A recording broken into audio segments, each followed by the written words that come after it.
So good morning, everyone. We now proceed with, okay, ay, sino yan, Liz? Okay. With the introduction of the speaker. Okay, I'm your host, Shirley Dita, as the director of the leader. Okay, so at this juncture, may I now call on the chair of Action Research, Action and Learning, Araw 2021, Dr. Maricar S. Prudente. Okay, good morning, Dr. Dita. So I have the pleasure to introduce to you our guest lecturer for this morning, Mr. Braille Rafael U. Bigcas. He is a graduate of the Master of Science in Teaching, major in chemistry at De La Salle University, Manila, and is one of my mentees. He graduated last year and was the recipient of the Outstanding Thesis Award with his thesis entitled Use of Socio-Scientific Issues-Based Module in Teaching Nanotechnology. He obtained his bachelor's degree in chemistry for teachers at the Philippine Normal University as a Department of Science and Technology Science Education Institute Scholar under RA 7687. And he has worked with several institutions ranging from senior high school level up to the tertiary level, handling courses in the different fields of chemistry, chemistry research, and science, technology, and society. Currently, he is in his fifth year of teaching and is on his way to taking more avenues to share his research findings and possibly applying for a PhD degree abroad. No? He is currently affiliated in a tertiary institution based in the National Capital Region. So without further ado, please welcome Mr. Rafael, no? Or we call him, Mr. Braille, Rafael U. Bigcas. We call him Braille. Take the floor, the virtual floor, Braille. Good morning. Okay, thank you, Dr. Prudente. Okay, first and foremost, thank you for the invitation. Thank you for allowing me to use this avenue to share my research results. So, at this point, allow me to share my screen with everyone. Okay. So before I formally start my sharing for this morning, let us first watch this short trailer that I have prepared.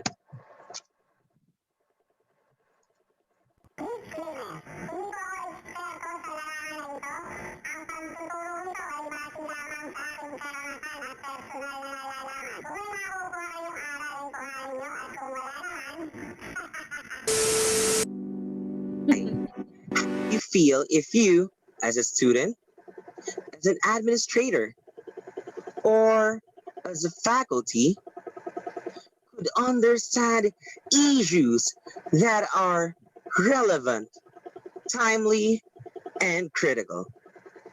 Just because you know your science. If this question spark interest in you, you are in the right webinar. Listen as I share you my journey. I'm Rafael Bigcas, and this is my story. Okay, so again, good morning, everyone. And for this morning, I'll be sharing with you a study titled Use of Socio-Scientific Issues-Based Module in Teaching Science. So before we begin formally with the whole sharing of what this study is all about, let us first have a quick activity. So for our quick activity, I have prepared a word hunt. Okay, let's utilize or let's maximize the use of the Zoom chat and kindly chat the words, okay, that you were able to find using our puzzle in here, or our word hunt. Okay, so there are already some identified words. So we have grades, internet, science, distance, vaccine, modules, learn. Okay, what else? We have communication. Okay. So actually, the words in there are vaccine, grades, communication, learning, students, internet, science, online, COVID, and distance. So as you may have noticed, these are just what? These are just some of the common issues that we in the education sector has been faced given this online modality in teaching and learning. However, some of the issues that I raise in here are not only limited to the education sector, but rather it spans to the different other sectors as well that constitutes the country or that constitutes the economy as a whole. Okay. So at that note, we can say that these issues that are present around us could be what? Could be integrated into each of our discussions, okay? In science, okay? The science from junior high school up to the collegiate level spans it in different fields, in different disciplines, okay? So maybe after this talk of mine, you would be able to think of ideas, or you would be able to think of timely issues that, yes, I can use this in my class to spark a healthy discussion and for me to be able to allow my students to become able citizens of the country. Okay? But allow me to be more specific when I say issues. Okay? So here are examples of headlines from the news. Okay? So most of which are taken from Inquirer. Okay? Time and time again, we have reading issues concerning vaccine, be it Dengvaxia or COVID right now, as well as the shift to the online modality made a huge glamour, okay, from all sectors. Okay, and then we also have what? The problems about the rampant increase in population brought about by teenage pregnancy.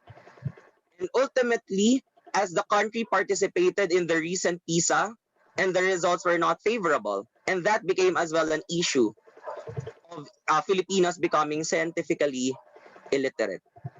So to be more specific when I say issues, these issues that I have just flashed on the screen right now are issues that can be addressed using science, or when students have a better understanding and have a better grasp of their basic science. So, but for my sharing for this morning, I would be sharing with you the results and the outcomes of my action research, which also serve as my thesis, titled "The Use of Socio-Scientific Issues-Based Module in Teaching Nanotechnology."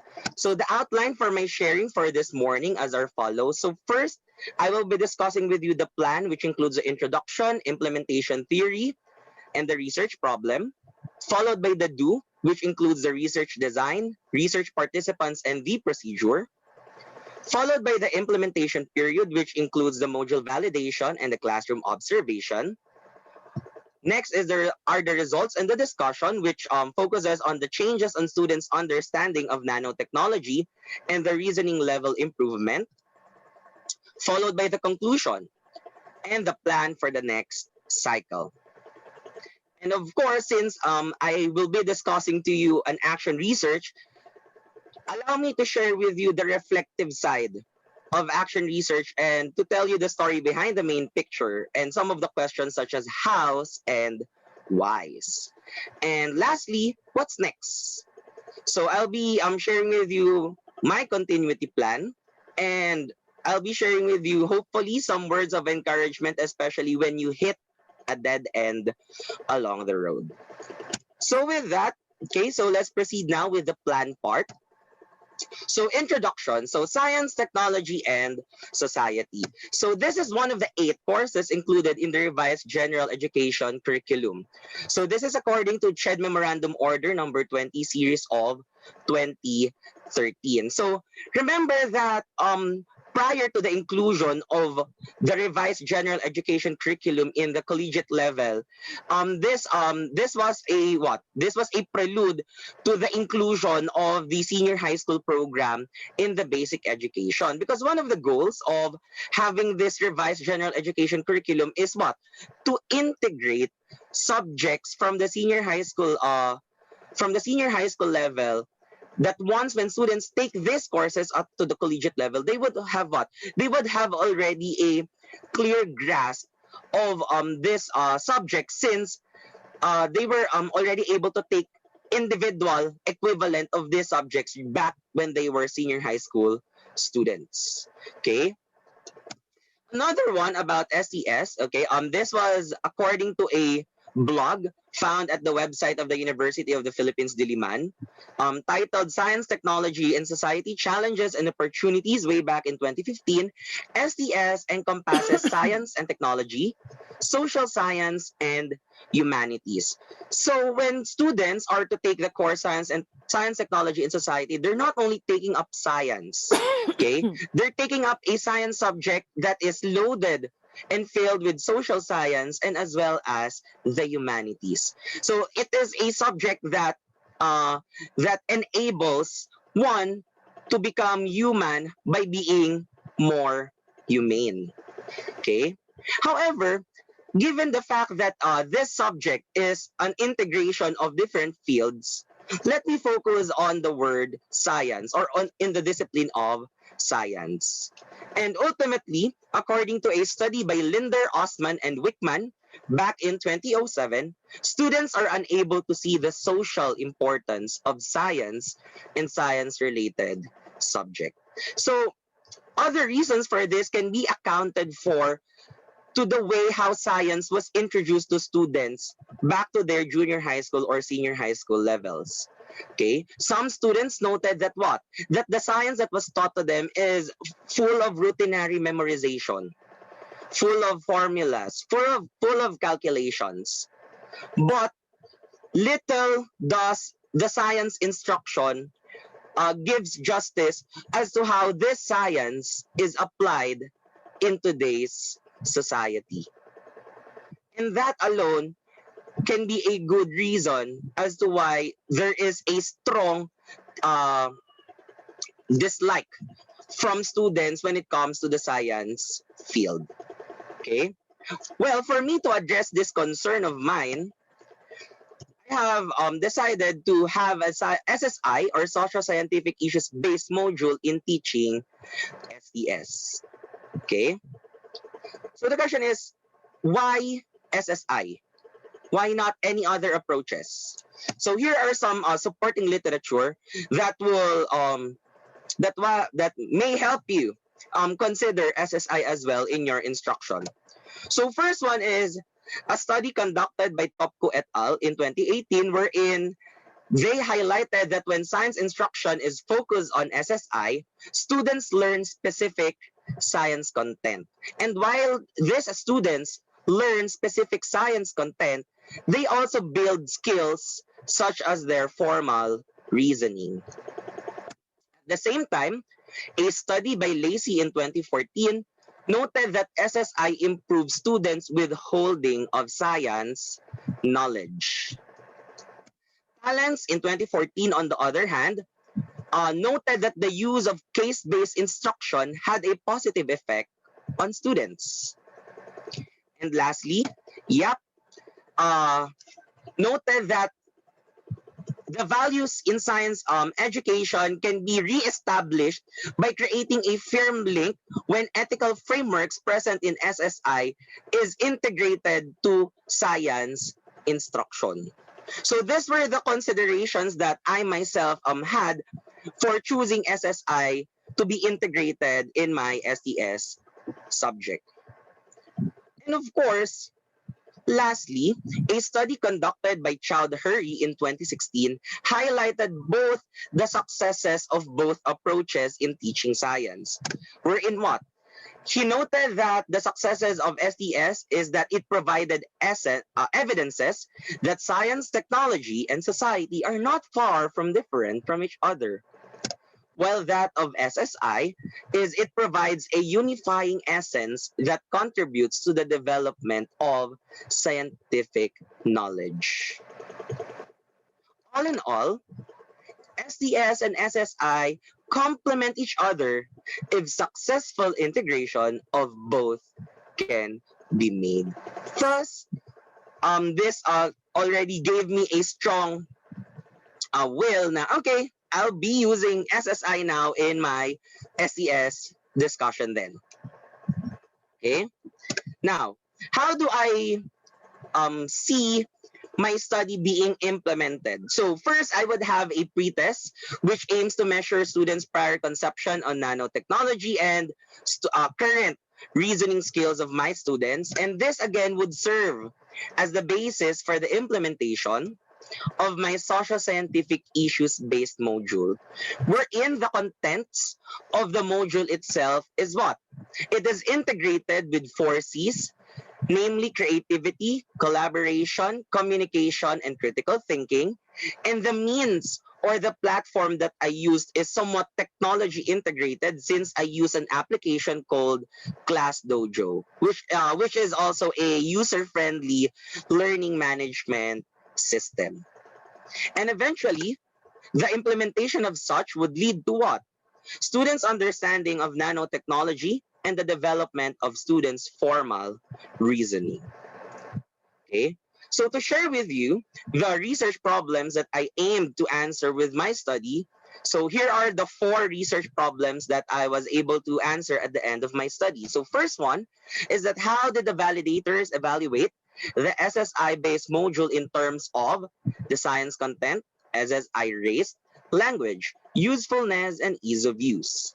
Second one is how is the implementation of the SSI-based module on nanotechnology in terms of students' behavior, students' engagement, students' use of the module, and the teacher's role.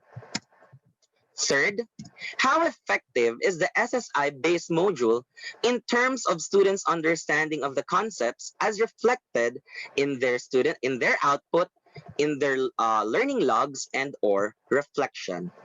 And lastly, after using the module, is there a change in students' understanding of nanotechnology? To proceed now with the do part of my study, which involves the research design, research participants, and the procedure. So for the research design, I used the PDSA format in action research. So PDSA stands for the Plan, Do, Study, Act. Okay, and this involves a quasi-experimental approach, meaning when we say quasi-experimental, there is no true controlled group. Okay, and at the same time, for the data analysis, I use a mixed methods approach, meaning this study involve both quantitative and qualitative approaches in answering the research questions. Okay. For the research participants, a total of 96 students, comprising of BS Medical Technology students from 4 intact sections of a tertiary institution in NCR was chosen to be the participants of the study. And it also involves 3 classroom observers that oversees the overall implementation of the module in the class. Okay.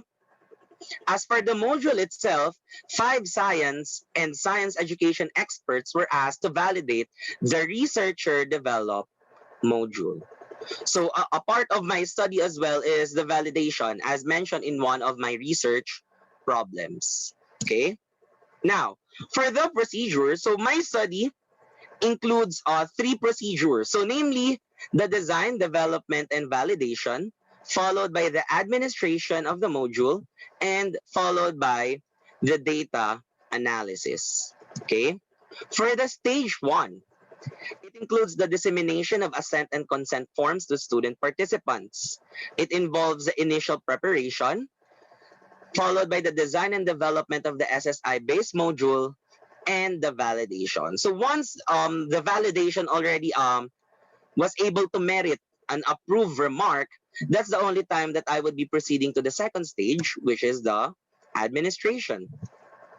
So the administration started with a pretest, okay, that is composed of questions adapted from the work of Schornborn et al. In 2015 and Gardner et al. In 2010. Okay, it is then followed now by the administration of both uh, classroom-based instruction and supplementary material using the SSI-based module, and after which, okay, again, a post-test adapted from the work of Schornborn et al. And Gardner et al.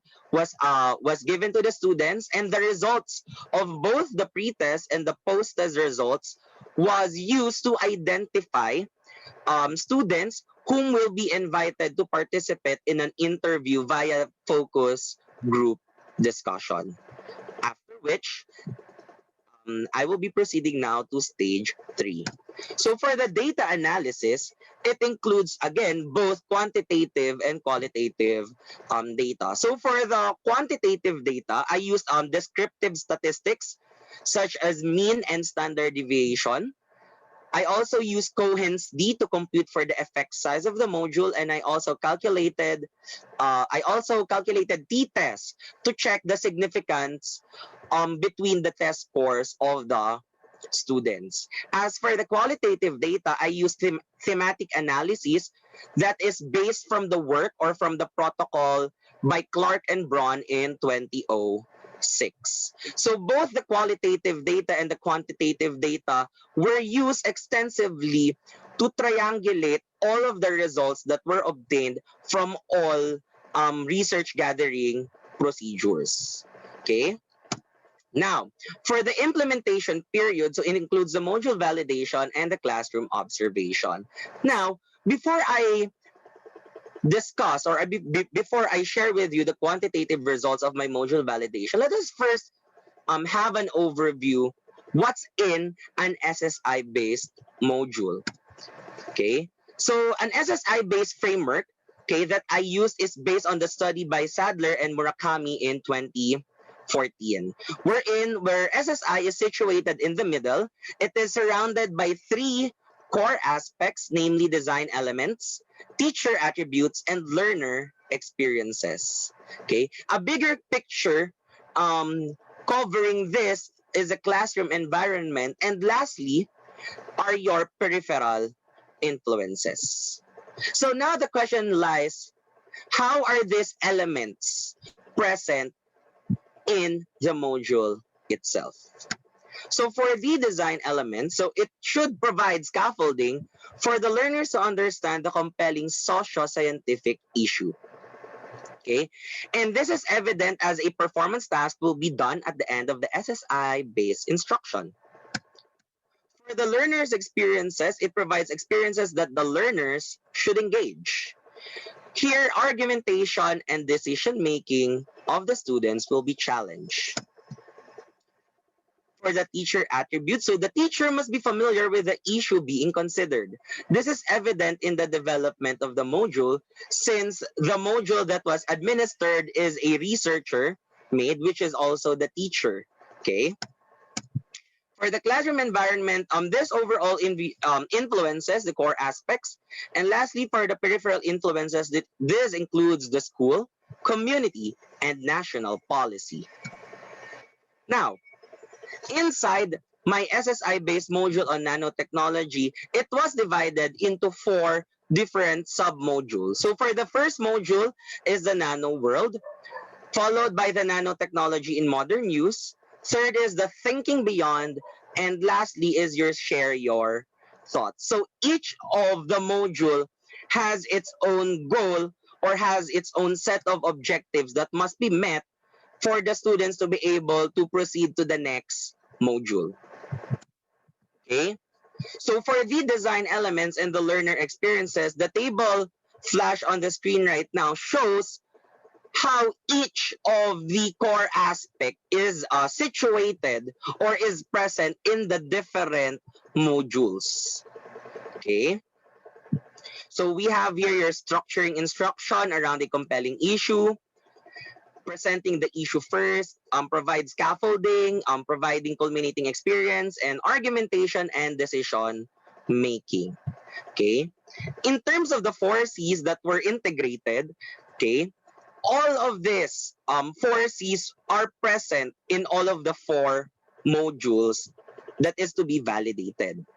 Now, to support that the 2 tables that I have presented, I will be presenting to you now the actual validation scores that the module obtained. Okay, so first one is for the science content. So for the science content, it obtained a mean score of 4.55, wherein one of the validators commented relate to a field of health science studies. Okay, so to address the comment or to address the suggestion of the validator, one of the few things that I included in the module are introductory concepts to what is nanoscience and health science applications in the field of diagnosis, drug delivery, and antibacterial treatment. So the slides right now that is flashed are the actual contents of the module that was utilized by the students. Okay. In terms of the socio-scientific issues raised, it obtained a mean score of 4.30, wherein one of the validators suggested to add a discussion on the status of nanotechnology in the Philippines, and it would be best to include contextualized examples. So upon implementation of the module, one of the students commented that he or she understood the socio-scientific issues better, especially in today's time or society. Okay? So these are some of the issues that were raised, and also the culminating activity that the students had to do as part of their grade. Okay, so it presents here the environmental risk and concerns, as well as nanoethics. And lastly, the students have to showcase a debate using an Asian Parliament format, wherein they shared their ideas on the motion this house believes that nanotechnology should pursue such goals in health sciences. Okay. In terms of the language, it obtained a mean score of 4.60, wherein the validators commented that the module was written clearly, free from grammatical errors, and easy to understand. Now, for the usefulness of the module, it obtained a mean score of 4.65. Okay? The validators commented that the module is already applicable to be used in the intended level. Again, upon implementation, students commented that he or she recommends the use of SSI-based module in other subjects and other field of discipline. And the reason for that is, aside from the knowledge that is learned by students, the use of SSI-based module as a way of teaching, students are developed in other aspects like reasoning. Okay, and at this point, allow me to share with you one of the highlights of the module that I administered or I gave to my students, wherein it includes quick self-assessments, wherein students will be guided thoroughly whether they are able already to grasp the contents of the module that they have to manipulate on their own. Okay.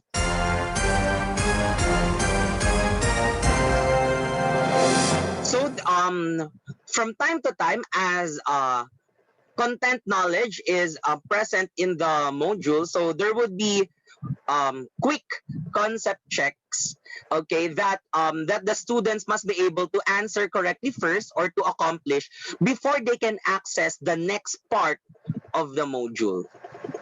Okay. So here's an example. So question number 1. So what happens when protein from damaged kidney is attached to the gold nanorod? So, of course, for you to be able to answer this question, you should be able to read the contents and understand the contents of the module.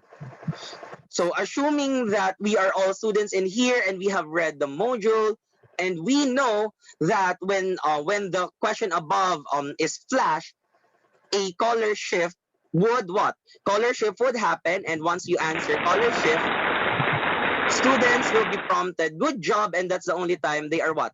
They will be able to access the next part of the module. Otherwise, they will be redirected back to the start of either the question or either the content itself for them to be able to review the contents as well. That will enable them to have mastery over the content about nanotechnology. Okay.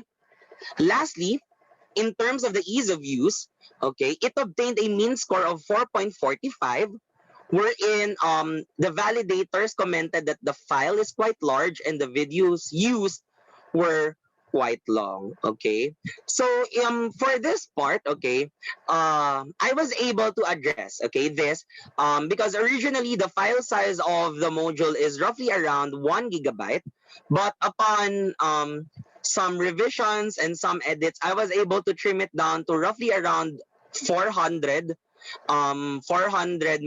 megabytes. Okay, though the file size is still quite large for some, considering that there would be learners that would have restrictions or would struggle with connectivity, perhaps I am fortunate enough as the researcher that when I conducted informal interviews with the class, whether there would be those that would identify themselves as those who are struggling with connectivity during that time. None of my students gave a negative response. So all of them responded that they have stable and good internet connection at home. Okay, so again, please consider that this study was conducted a week before ECQ was placed all over NCR. So most of the students are still here in the metro. So connectivity is not that much of a problem. Okay. So overall, okay, the module itself got a mean score of 4.51 with a verbal interpretation of very acceptable. And one of the validators commented, congratulations. And that signified, or that gave me the go signal to, yes, it is now ready for implementation. Okay. And since the module now is ready for implementation, allow me now to present to you now the summary of the classroom observation. So the graph that is flashed on the screen right now shows the results of the classroom observation that was conducted to the 4 intact classes of BS Medical Technology students, and the last 4 bars shows the mean average of each criterion. So again, the criterion that the observers check during their observation is the student's behavior, students' engagement, students' use of the module, and the teacher's role. So qualitatively or upon visual inspection, you would notice that it is students' engagement that got somewhat the lowest, okay? Lowest mean average, while that the teacher's role got the highest. Now, the next set of slides will we'll go over the quantitative values of each and how students responded, or how students take the classroom observation or the implementation of the module as a whole. Okay. So in terms of student behavior, again, it got an overall mean of 4.35, wherein students noted that the module as a whole is interesting or somehow interesting. Okay, and other students also noted that the activities are very interesting. So it's not, so aside from the module itself as a whole, what they like here or what they find interesting are the activities in the module, and that interest gave them the motivation to study the lesson on their own. So it created motivation on the side of the students to finish the module without teachers' supervision. Okay. Next, in terms of student engagement, so it obtained a mean score of 3.92. Okay, students noted that what? That the module opens or reveals the possible problems in the near future because of the technology. Okay, and aside from that, the module has helped the student understand the social issues in different perspectives, since most of us are giving out our very opinions about it. Okay, and it was also observed by the observers that students participate well in class, though at times there would be cases that students answer in unison. Okay, for the students' use of the module, okay, it obtained a mean score of 4.33. Okay, wherein students noted that it is how the application of nanotechnology was presented, and of course its advantages and disadvantages. Okay, students also noted that when we propose something, we need to convince people. Okay, and the wide applications found in products has its disadvantages like misuse that can be prevented as well. Okay, and again here on this part, students highlighted again about the concept check. Okay, because there are instances according to the student wherein when they read, they are not sure whether they understand what they are reading or not, but because of those concept checks along the way, they can assess themselves if they really learned something. So again, these statements are directly lifted. Okay, these are verbatim from the focus group discussion that was conducted. Okay, so lastly, for the teacher's role, which has a mean of 4.98, so one of the observers noted that the teacher himself has the ability to provoke critical thinking.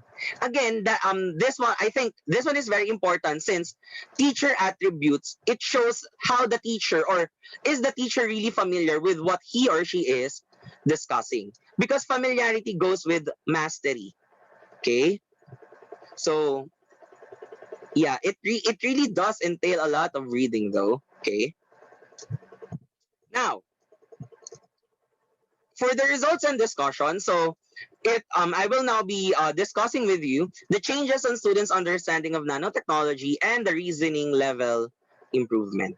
Okay, so here the graph shows both the pre-test and the post-test results. So all of those bars in blue are your pre-test results, and the ones in orange are the post-tests. And again, the last two columns are your mean average. Okay, so upon visual inspection, you would notice that what? That there is an observable increase, okay, from the pre-test to the post-test score. Okay, however, to be able to support that, as I have mentioned a while ago during my procedure, I used, or I calculated for the Cohen's d and used t-test. Okay, so for the Cohen's d, all of the values gave what? Gave a result in which it is interpreted as a large effect size. So large effect size meaning that the module was able to cover a huge number of students in terms of a change in their pre-test and post-test scores. Okay, and all of the t-test results showed a significant change with confidence interval at 98%. Okay, so here are some of the statements, okay, that were highlighted during the focus group discussion. So students, according to the students, so they were able to present their ideas by raising their own take on the topics, and lots of activities in the module, which include examples of which is the debate and essays that students have to accomplish. And then students were also enlightened about the different issues involving nanotechnology. Okay, and some students also admittedly the lack of awareness about the issues concerning nanotechnology, and some okay, even admitted that they do not know nanotechnology at all, and that is something that is new to them when it was presented to them and discussed inside the class. Okay, and students also noted that the use again of the SSI module broadened their learnings. Okay, and the module highlighted its application in the health science field, since again the student participants are all BS medical technology students, so it enabled them to understand what technology is better. Okay, now in terms of the reasoning level improvement, so I used the rubric, or I adapted the rubric from the work of Sadler and Fowler in 2006, which presents a five numerical scale with the following description. So 0, there is no justification. 1, justification with no grounds. 2, justification with simple grounds. 3, justification with elaborated grounds. And 4th, justification with elaborated grounds with a counter position. So on the last column are sample answers from taken from the assessments, or from the both pre-test and post-test of the students. Okay,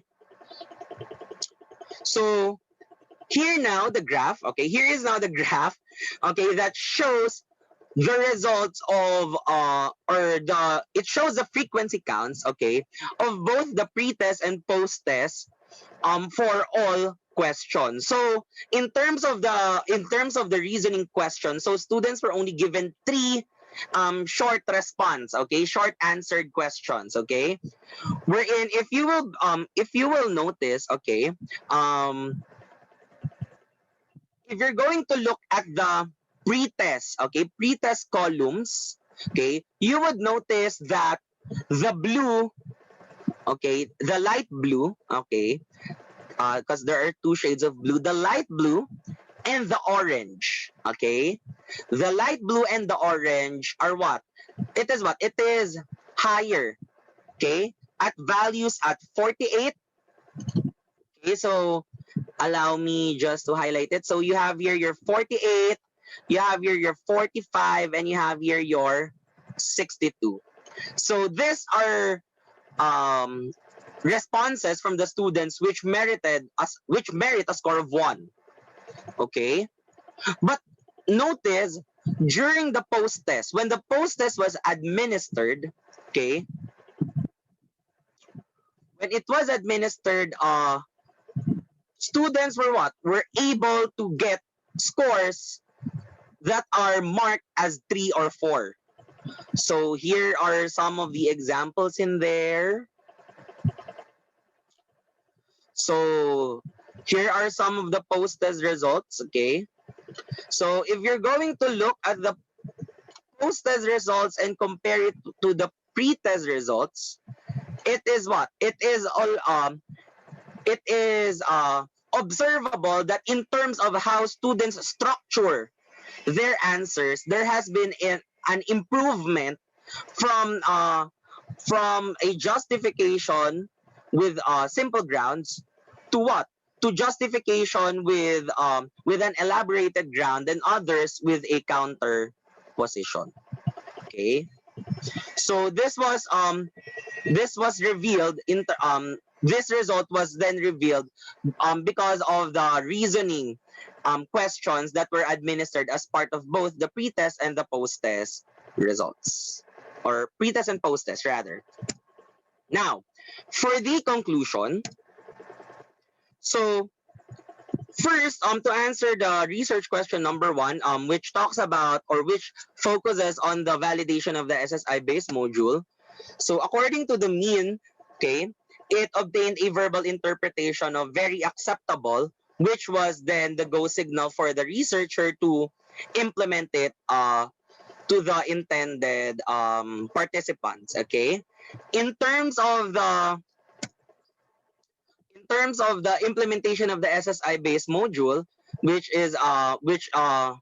was answered by the classroom observation. So students' behavior, students' engagement, use of the module and teacher's role. So each of these criteria got acceptable and very acceptable verbal interpretation. So the research question number 2 also what? Also gives justice that the whole instruction is based on the SSI framework, because both students' behavior and students' engagement falls under what? The core aspect of design element, while the student's use of the module is under learner's experiences and teacher's role is under teacher attributes. And remember, these three core aspects are what makes SSI in its own merit. Okay. For the third research question, which focuses on the effectivity of the SSI-based module in terms of the student output and the learning logs or their reflection. So via thematic analysis, again, using the protocol by Clark and Braun in 2006, it was revealed that the module or the use of the module in science instruction was deemed effective by the students. And lastly, after the using the module, is there a change in students' understanding of nanotechnology? So again, calculating for the t-test results and the Cohen's d, it has been found out that there is a significant difference at 98% confidence interval. Thus, all of the conclusion, all of the answers to each of the research question firmly adheres to each other, it complements one another to be able to say that the implementation or the use of your socio-scientific issues-based module in the classroom, okay, as a form of instruction, as a form of supplementary material, is deemed effective and has a positive effect on students' learning of science, in which the findings of the study agrees with the literature cited a while ago. Now, since we're dealing with action research, okay, one of the things perhaps that we can consider is that a study is not that perfect always, okay? There will be areas for improvement. And for me, as the one who conducted this study, I don't see the negative in that. Actually, I see it as something that is good, because at least I know to myself that I still have something to work on. And my thesis manuscript will not be stagnated, or it will not just stay there in my desktop for years to come, but rather it will give me what? Motivation to work on something and to edit these things, okay? So some of the plans, okay, includes for the module to add more contextualized discussion. So as I implemented my module, so I still have not included the status of nanotechnology here in the Philippines. Okay. And then for the learning activities, add more topics and a lot more time, and to adapt to full online modality. So again, when I was able to administer this, it's face-to-face classes is still ongoing. So it's like I implemented this roughly around February up to early March.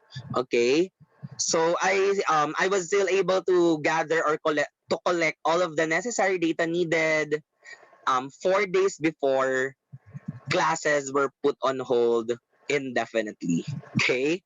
For the learning management system, so use another platform such as Moodle, Brightspace, Google Classroom, etc.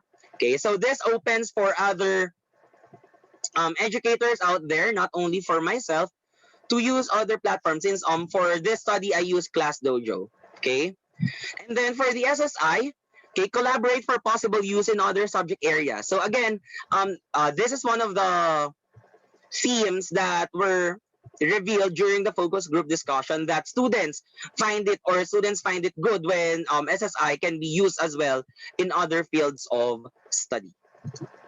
Okay. Now, as I have mentioned, we are dealing what? We are dealing with action research, and I think it is appropriate that we deal with the reflective side, okay?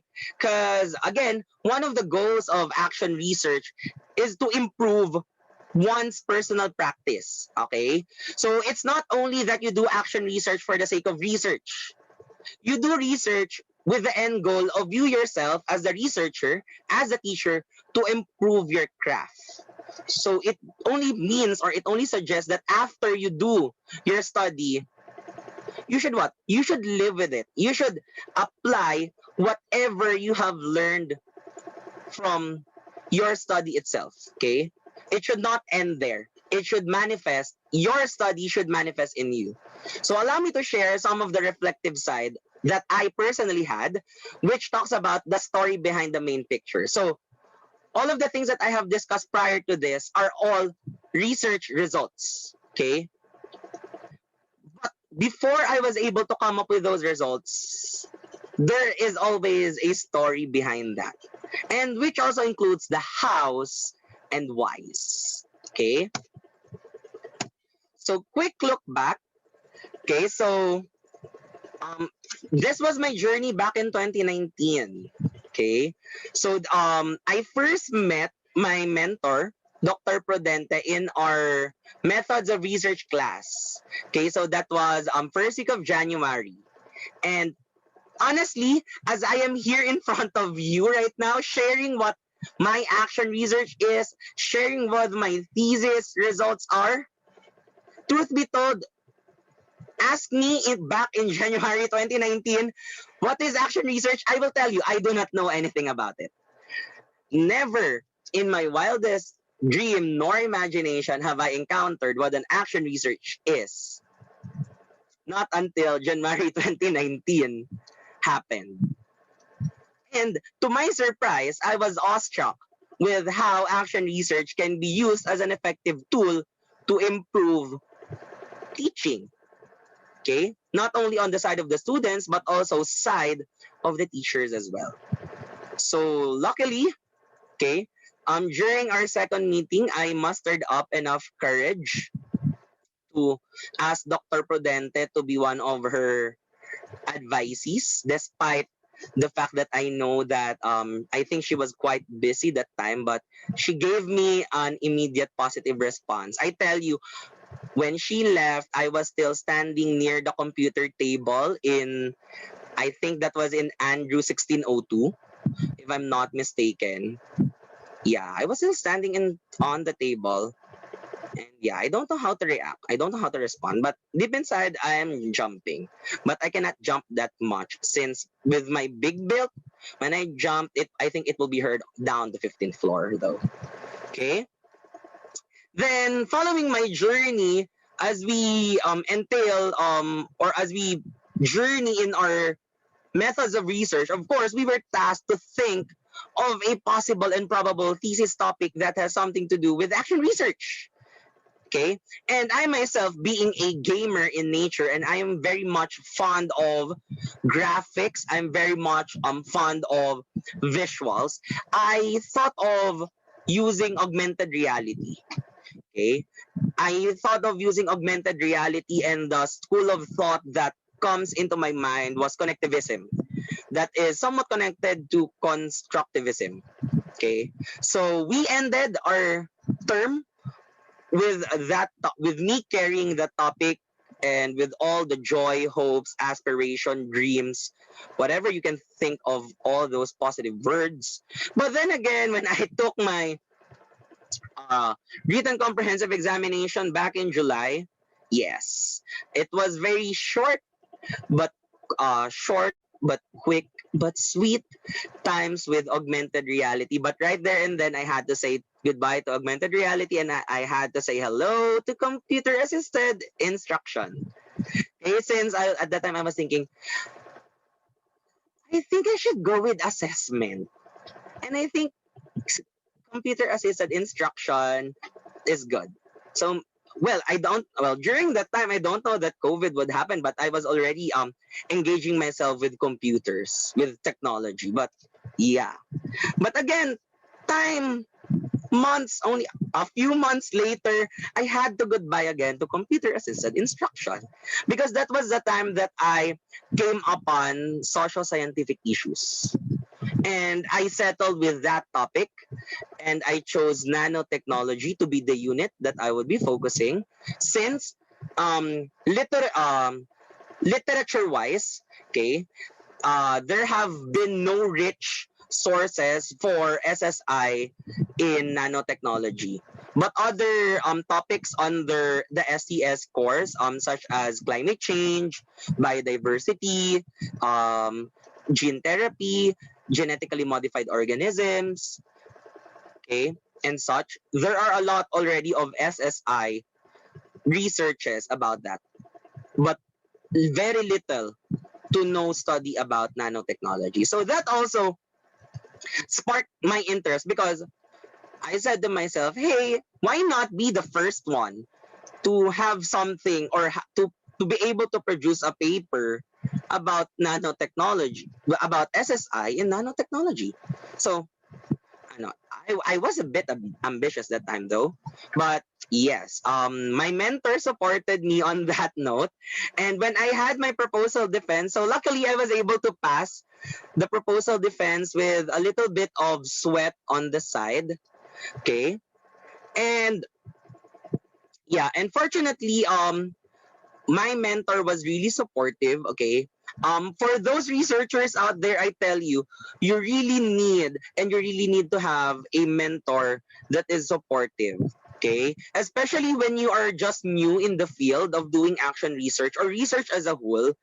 Okay, it's very hard to work or to move your way through it alone. You really needed to have someone whom you look up to and who would really guide you every step of the way. Okay, but do take note, this was also the time that I received my very first reprimand in writing research. Later you'll know why. Okay, so come by 2020, so of course, during the proposal defense, I discussed up to the do part, and I was able. And during this time, when my uh, when my proposal got approved, of course, I already have to start with a module validation.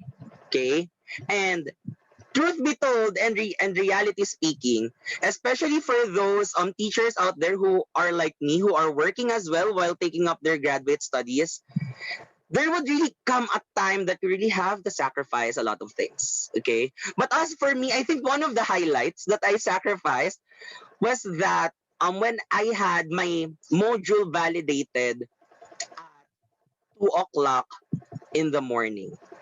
Okay, so maybe some of you are thinking, at that time I'm already sleeping. I'm already preparing for my class tomorrow in Dreamland. But come to think of it, while you are sleeping soundly at the comforts of your own home, there was I still having my module validated up to the last minute. And mind you, I mentioned that I am a working graduate student that time. So just imagine, we were able to part, I was able to part ways with my validator at 2 o'clock in the afternoon. That was in Manila. I reside in Quezon City. Okay. Luckily, the roads at that time, there's no traffic. Okay. Very light traffic at all. So I was able to reach home roughly around 3:30, do some night routine, go to sleep. If you call that sleep, and I had to wake up 5 in the morning because I have to report to my work that time before 7 o'clock. Okay. But then again, if you are on that if you're on that same page as I am, or if you have ever experienced like that, I think you would agree with me, especially that we in the teaching profession, that even if we do not sleep that much, we lack sleep, we're tired, and whatever you want to call it, we still have what? We still have that ray of sunshine in us, that when we face our class, we're still smiling, we're happy, and we're always on the 200% performance level. And that is what it means to be a teacher, though. Well, that is for me. Okay? But then again, another one of the things that I have to conquer, okay, is the race against all odds. This was the last part of my data gathering procedure because again, I have mentioned, I think NCR was placed in enhanced community quarantine way back in March 11, and I was able to finish my data gathering March 7. Just imagine if I had extended my data gathering procedure, or if I had more delays, I might not be able to finish my study because I will not be able to collect all the necessary data. But fortunate enough and luckily, I was able to do it. And I think these are some things that I am thankful for during the time that I'm doing my thesis. Okay. And lastly, the road less taken. Okay, so as for someone in the graduate studies for quite some time already, I know that many students who enter graduate school does not end the finish line. Okay, it's a reality. But then for me, as I struggle my way from the starting point down to the finish line, I am really thankful to a lot of people, to my to all of my mentors, to my friends, peers, colleagues, and essentially to everyone who was there with me along the way. Okay, and after this, I was able to finish my final defense short on a short notice last May of 2020. That was May 16. I cannot forget that date. Okay. And of course, if you would ask me what I have learned, again, these are my personal reflections for this study that I presented with everyone. Okay. So I will be sharing with you some quotable quotes. Yes, I am very fond of quotable quotes, especially when I listen to webinars such as this or when I listen inside the class. Okay. So I really take down notes and I try to record it and I try to write it verbatim so that the exact content and the exact gist will be shared to other people as well. So in terms of research, so according to Dr. Prudente, in 2020 in one of her classes, I think it was SCE 528D, the philosophical trends in methods of research. Okay, so it takes years to be called an expert in a certain field. Plan your research path so that you'll align yourself with what you love to do. Okay, in terms of research and action research, my personal take though, let us be the agent of change in our respective institutions. Stagnation should never be an option, be it online, be it face to face. We should not be complacent ourselves. Okay, remember, we should not settle for mediocrity. We are created for greatness. We are called to do amazing things. Okay? And as educators, we really need to read, and read a lot. This is something that I could never forget. I was reprimanded once by Dr. Prudente, and I made sure that that was the first and last time that I would be reprimanded because of my research attitude during that time. Okay. But to tell you honestly, right now, I'm a changed person. Okay, I'm not the person that I was during that time. Because yeah, it for me it only takes one reprimand for me to learn what I need to do. Okay, and another inspiring person whom I was able to listen for his dissertation proposal way back in 2019 was Dr. Kahimat. I think Dr. Kahimat also shared his dissertation topic here in Charm way back August. I think that was August. I was able to attend that. Okay, so according to him, it takes a community to make a dissertation or a thesis topic. And this is something that I would and I will really strongly agree to. Okay, as I have mentioned, my topic, my paper, my research would not be possible if it weren't for people whom I consider a community. So it's really important to surround ourselves with people who would really what? Who would really encourage us, who would motivate us to develop ourselves professionally, personally, holistically. Okay? Because again, it is something that we can carry on and we can carry through as we teach to our students. Remember, we cannot teach what we do not have. Okay? You cannot give what you do not have in the first place. Okay? Now, what's next? Okay? As I end my sharing with everybody for this morning, what's next after this? Okay? I have shared with you my research. I have shared with you my reflection. I have shared with you a part of me as I write my my research, my manuscript. What's next? And the most important thing is what we can do when we hit a dead end. Okay? This is especially true for some researchers out there. There would really come a time that you would hit that dead end and you think that there's nowhere to go anymore. Okay? And I tell you, that's normal. That is something that what? That is something that that each and every one of us may experience in our lifetime. Okay? It's not something that is unusual. It is normal. We just don't know when we would experience that dead end. Okay?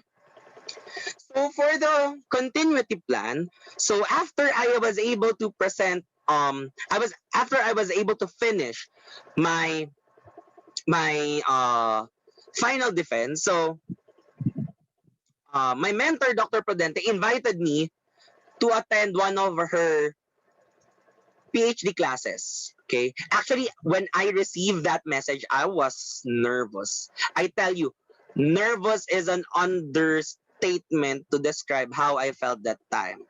Because to my surprise, I'm just a fresh graduate from LaSalle, taking up MST, and I was invited to share my study with PhD students.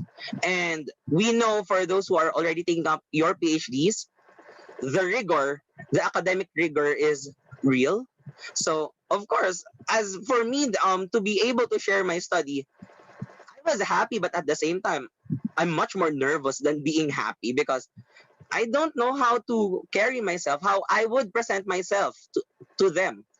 Okay, because I am in the midst of PhD students. These people are what? These people have taken up the challenge to create change, to spark change in their different communities. But then again, I was lucky, I was fortunate, and I'm thankful enough that I was able to share my study because the insights of those PhD students back then, it is what that made me revise some of the things that is present on my paper. Okay, remember, during this time, I have already submitted my terminal requirements to LaSalle to be considered a graduate. But I took the time again to revisit my manuscript and change some things which I think na I need to change this because yeah, when we had our when the PhD shared their ideas about my study, they made sense and they have a point. And it's not bad to change something that is already done when points or when areas of improvement are highlighted. Okay, personally, I appreciate it in a sense that it enabled me to improve my paper better. Okay, because eventually that's my ultimate goal. I want to have a paper that is good in terms of writing and quality itself. Okay, but yeah, but what I like here the most is when an opportunity came to me, it really served as a blessing at that time for me. Okay, and then next, I think this is something that most researchers would really understand or would really agree with me.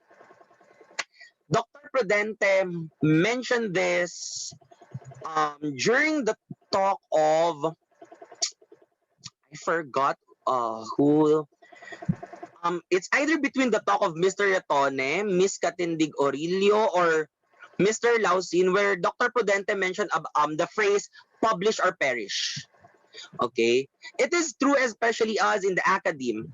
Okay, that sometimes one of the things that would really drive us to do research is the phrase publish or perish, because if you don't publish, you might not end up that long in the academe. But be part of the publish and perish are also the struggles in it. And personally, I myself is a victim of those struggles. So personally, I struggled financially because I finished my thesis defense May.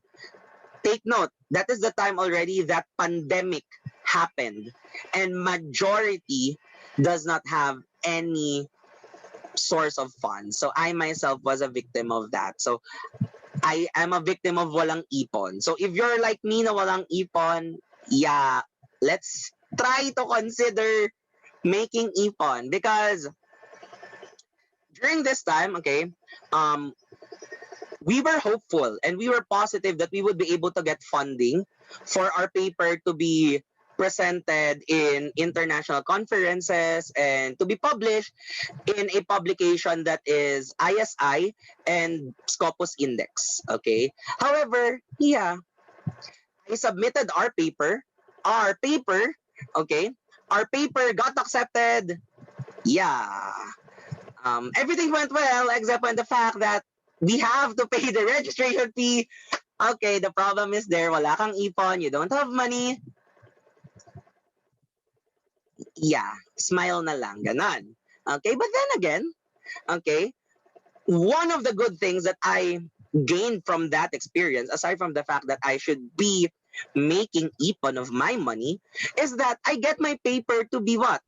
To be reviewed by other people, by other respected people in various publications and conference houses. Okay, my paper underwent double peer blind review, not once but twice, and their suggestions led again to the improvement of my paper. So edit, edit, edit, edit, revise, revise, revise, revise. But still, I was not able to present it though. Okay, but the improvement was there. Okay, and lastly, in terms of the teaching practice, I think teachers, okay, if there are any teachers right now or if there are any students, please, in case you miss it, mental health matters. Okay, so right now, personally in my teaching craft, I really included this as part of my continuity plan to ask my students simple questions such as how are you? Because I believe that this is the simplest act of kindness and concern we can show to our students given this online setup. Remember that when we have our online classes, there are times that students cannot open their cameras. We cannot see their gestures. We do not specifically know what predicament they are in. We are clueless about them. But sometimes, all we have to do and all we have to ask is how are you? And this was mentioned during the talk of Mr. Retone. Okay? That when we teach our students, it's not bad that as we try to improve their IQ, we also touch their EQ by asking these questions. Okay, and I myself, as a form of practice, I am also using the same platform that was utilized by Miss Katindig Orillo, which was Peer Deck. Okay, she showcased her presentation using Peer Deck last week, and I'm also using that to ask questions such as how are you to my students, because it is a platform that promotes anonymity. Okay, especially if you have students out there who's not comfortable of being recognized or being the center of attention during discussion, you can use Peer Deck. Okay, to integrate interactive to have an interactive presentation while at the same time respecting the anonymity and the personal space of your students. Okay, and yeah, So as for my cycle too, okay, so I was inspired by the talk of Mr. Lausin where he presented here as well in Charm the possibility of creating modules for the whole STS course. So as for me, I was able to create only the module for the nanotechnology unit.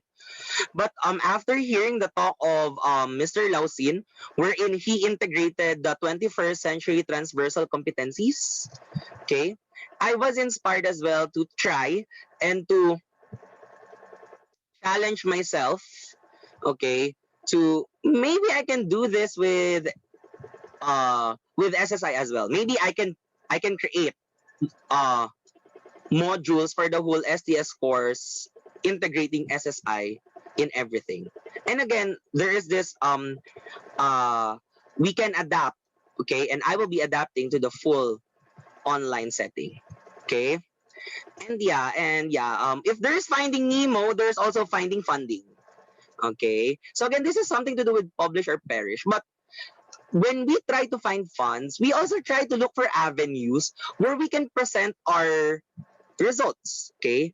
One good avenue is here in Charm. Okay. I think early this January, Dr. Prudente, Dr. Dita opened it's the doors of Charm for regular attendees or for researchers who wanted to share their ideas for everyone. Okay, it's not that we are here doing a defense or something. We're here to share, we're here to learn, and we're here to gain insights from one another.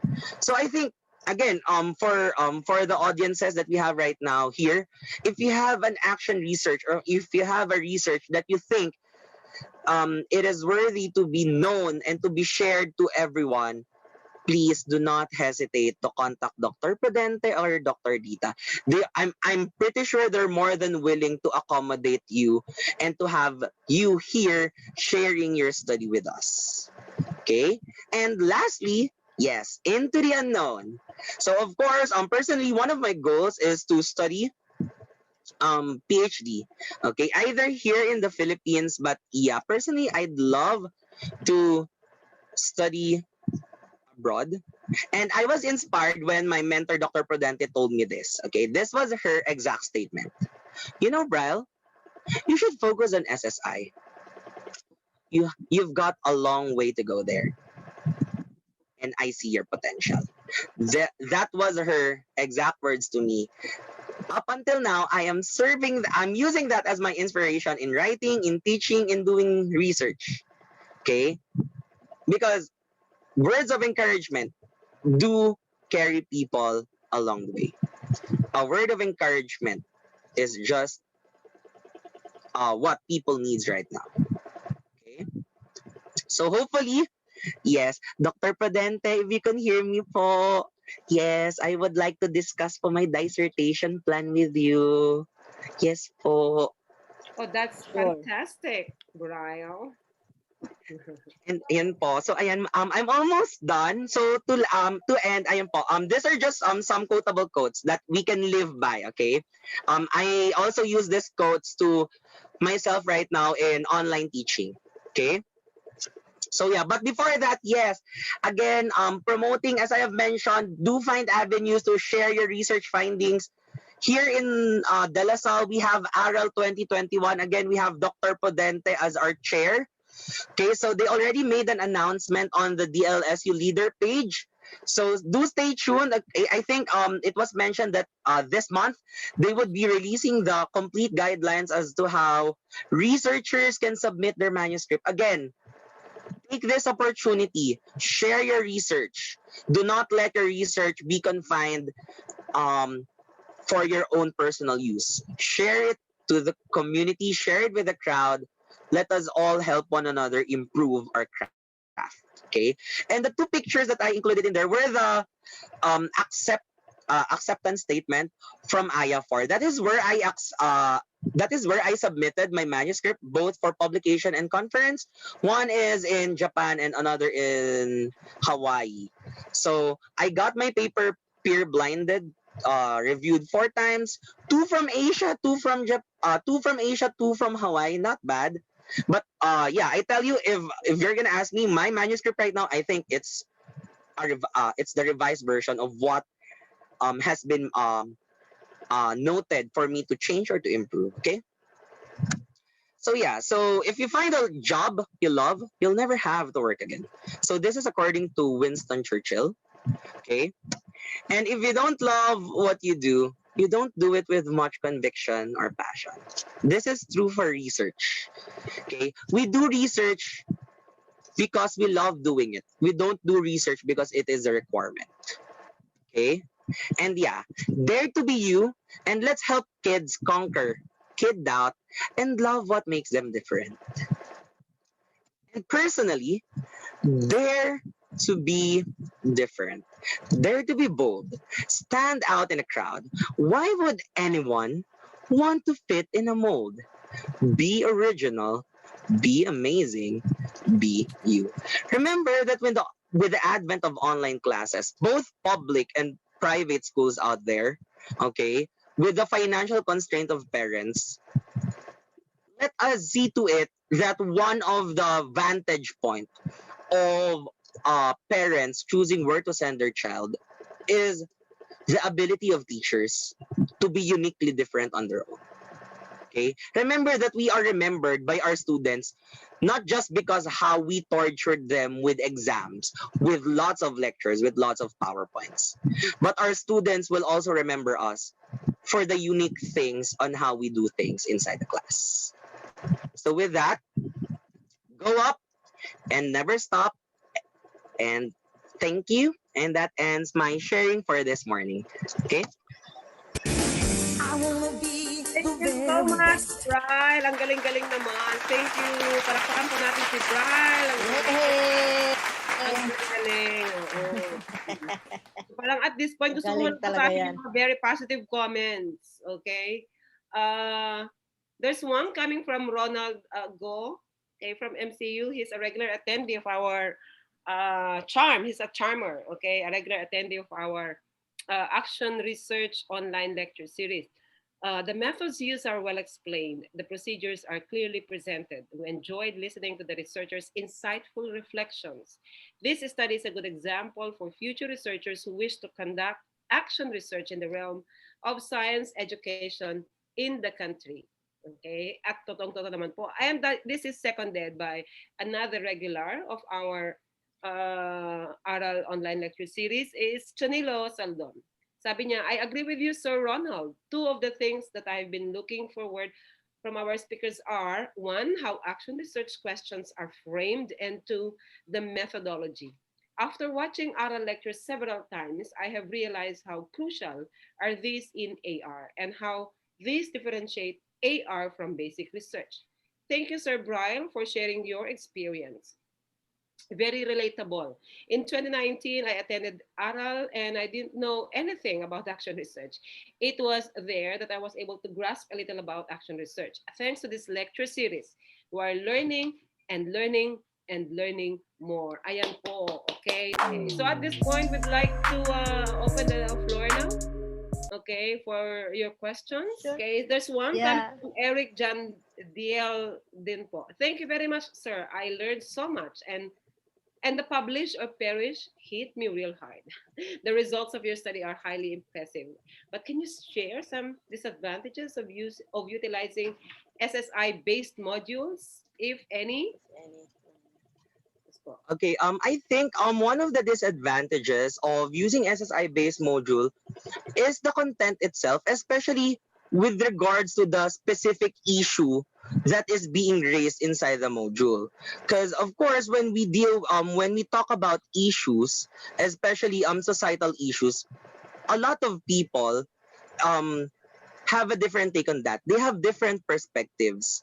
Okay, and since it is only presented in the module, I guess for us to be able to address those different perspectives, teachers should really have a good way or a good method to be able to entertain those perspectives, because that is the goal of SSI, to address those perspectives. Because if those perspectives of our students will not be addressed, then it will be still left as misconceptions. Okay, I think if I would highlight an example for this, okay, is if you will be able to, if you create an SSI based module about vaccines. Remember that in today's society we have those what we call as anti-vaxxers. Okay, if you're gonna address the issue about vaccines using SSI, how would you address the perspective that were highlighted by those anti-vaxxers? Because those anti-vaxxers are using what? They're using so-called publication. They're so using studies from reputable people whom they say that these vaccines have negative effects. Okay, but you as the teacher, as you present your SSI based module that deals with vaccination, there comes the science part in there. What is the science behind vaccine creation? Okay, so of course you would be able to touch a little bit of about DNA, the mRNA, especially in today's setting. I think the vaccines that I'm speaking from what I know with the COVID-19 vaccine. I think the one that is being introduced now to the recipients of the vaccine is only the mRNA, which has a very low risk, which poses low risk uh, to the recipient of the vaccine itself. Okay, so I think that is something that would make the utilization of the SSI based module a little bit difficult, or will put it at a disadvantage if the teacher, or if the one that created the module himself or herself is not familiar. Okay, it really comes with familiarity, because you really have to address each perspective. We always have to remember that when students express their ideas, they can never be left behind. Okay, you cannot just say na, I will not answer I will not answer the opinion of this student because I don't know how to respond this. Okay, because that's indirectly one way of shutting them down, and it would make them feel bad na, why did sir did not answer my opinion or what? Okay, so yeah, I think that's my take on that. Salamat, Brian. Can I say something? Yes, Sure, Dr. Dita. Oo. Yes, just to support what Bryle has mentioned, it's not a disadvantage per se, but it's more of a challenge maybe. You can look at this as a challenge in designing or in integrating socio-scientific issues in your modules, in your learning modules. You have to be sure that you have the complete picture in terms of, as Bryle mentioned, the perspectives from all sectors that are all the stakeholders, those who have stake at the issue that is being discussed in the module, which brings to point the mastery, not just of the subject matter, but of the issues and all the stakeholders involved in the issues. So it's not a disadvantage. It becomes a disadvantage if the teacher doesn't have the full grasp of, doesn't include activities that will enable the students to be familiar with all or knowledgeable of all the perspectives or the viewpoints regarding the issue. Thank you. Okay, Okay. salamat po. If you have inputs also, Doc Aguha. Bright, tanong ko lang, just to follow up no, with that issue. Did you encounter in your study What? disadvantages in using that SSI? Well, actually, Doc, I think one of the if I'm gonna use the words of Dr. Prudent, it's not much of a disadvantage, but more of a challenge. I think the challenge for me there was to find concrete data with regards to the status of nanotechnology here in the Philippines. That is why I was not able to include it. But I plan to include it once I was able to find substantial data about it. But as of now, as I am doing my well, as I did my research prior to the making of the module, there have been no much Published work, maybe. published works. work. Yes po. As to the status of nanotechnology here in the Philippines, or how it is widely used in the industries here in the country. So I think that is a challenge for researchers as well to really publish contextualize works in Philippine setting. If we wanted to really want our students to appreciate something. Okay. Thank you, Bri. Thank you po. Thank you, Bri.